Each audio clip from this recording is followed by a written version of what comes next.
का बा भैया? अरे बिट्टी का बताई, लागत तेल खत्म हो गया। तब भैया कैसे होए? अब कैसे होए का, चला पैदल चली उतरे।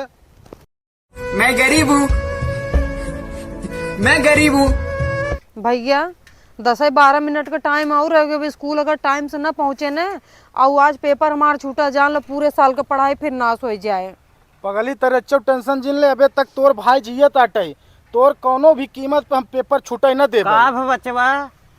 अरे का बताई बाबा, गाड़ी में तेल खत्म हो गया। दोनों जने कहाँ जाता है बचवा?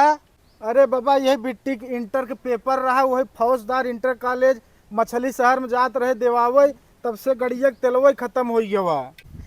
अरे बचवा टेंशन जिन ला, बिटिया के पेपर न छूटे।